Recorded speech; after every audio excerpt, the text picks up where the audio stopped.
മനസ്സിന്ന് ഒരു വലിയ ഭാരം അങ്ങ് മാറി, ശക്തി തിരിച്ചു കിട്ടിയ പോലെ. ഇനി പേടിക്കണ്ടല്ലോ.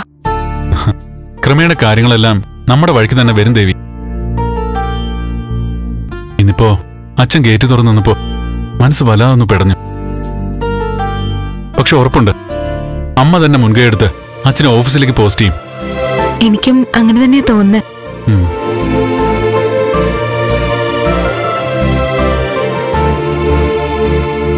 സർട്ടിഫിക്കറ്റ് കണ്ടിട്ടും മതിയാവുന്നില്ല. നമ്മളെപ്പോലെ തന്നെ മുരളിയേട്ടനും ഗൗരിക്കും ഒക്കെ സന്തോഷമായി കാണുമല്ലേ?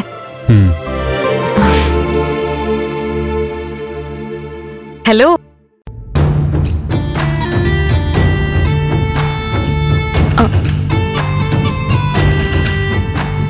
ഇതെന്താ? വിവാഹ സർട്ടിഫിക്കറ്റാ? ഹാ, ഒന്ന് താടോ, ഞാൻ കാണട്ടെ. വേണ്ട, ആരും കാണണ്ട. എനിക്കും അത് കാണുന്നത് ഇഷ്ടല്ല. അപ്പൊ പിന്നെ നന്ദനെ കാണിച്ചതോ? നിങ്ങൾ എന്താ ഇവിടെ ഒറ്റയ്ക്ക് സംസാരിച്ചത്?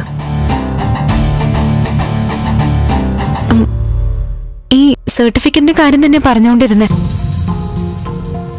ഏതെങ്കിലും കോടതി ചെന്ന് എനിക്ക് ചില സഹായങ്ങൾ വാങ്ങിത്തരാൻ പറ്റുമെന്ന് ചോദിക്കായിരുന്നു. എന്ത് സഹായ ദേവിക്ക് വേണ്ടത്? എന്റെ ദാമ്പത്യ ജീവിതം വലിയ കുഴപ്പത്തില മീര. മീരയ്ക്ക് സാധിക്കും പോലെ മീരയും എന്നെ സഹായിക്കണം. ദേവിക പറ. എന്റെ ഭർത്താവിന് എന്നോട് നല്ല സ്നേഹമുണ്ട്. ഞാനെന്ന് വെച്ച ജീവന. പക്ഷേ അമ്മയെ പേടി. മനസ്സിലായില്ല. ഭർത്താവിന്റെ അമ്മ വിചാരിക്കുന്ന പോലെ ആ വീട്ടില് കാര്യങ്ങൾ നടക്കും. നിന്റെ ഭർത്താവ് ഇത്രയ്ക്ക് കിഴങ്ങനാണോ? അല്ല, ഏട്ടനങ്ങനെ ഒരു കിഴങ്ങനൊന്നുമല്ല. പ്രതികരിക്കാൻ അറിയാം. പക്ഷെ ചില സാഹചര്യങ്ങൾ കാരണം അമ്മ അനുസരിച്ച് നിൽക്കേണ്ടി വരുന്നു. എതിർത്ത് പറയാൻ പറ്റുന്ന സാഹചര്യമല്ല.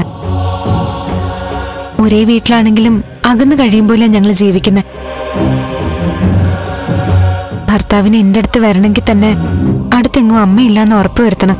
ആ ഭർത്താവിന്റെ കരണക്കുറ്റിക്ക് നോക്കി ഒന്ന് പൊട്ടിച്ചു കൊടുക്കാത്തെന്താ?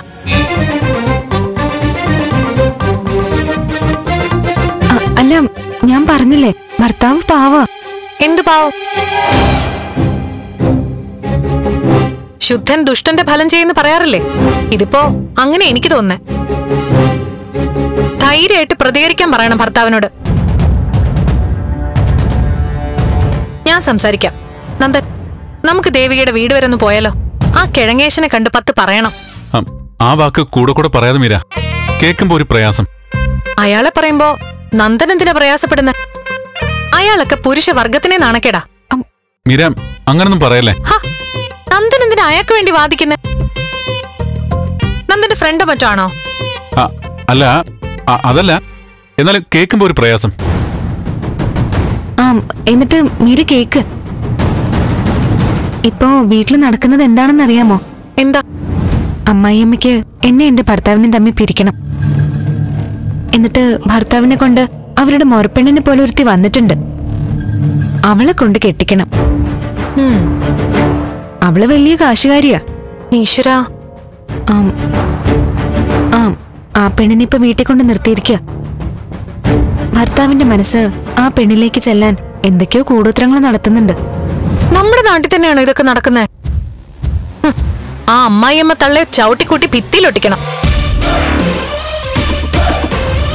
അതിരിക്കട്ടെ, ഇപ്പൊ വീട്ടിൽ വന്ന പെണ്ണിന് കാര്യങ്ങൾ അറിയാവോ? അതോ ദേവികയുടെ അമ്മായിയമ്മയുടെ കൂടെ ചേർന്ന് ദേവികയുടെ ജീവിതം ഇല്ലാതാക്കാൻ നോക്കുവാണോ?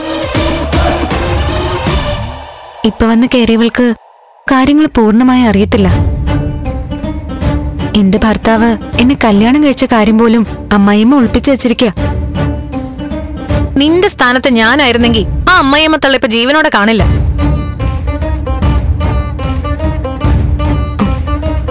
എന്റെ ജീവിതം ഞാനിങ്ങനെ കരഞ്ഞു തീർക്കാം മീര.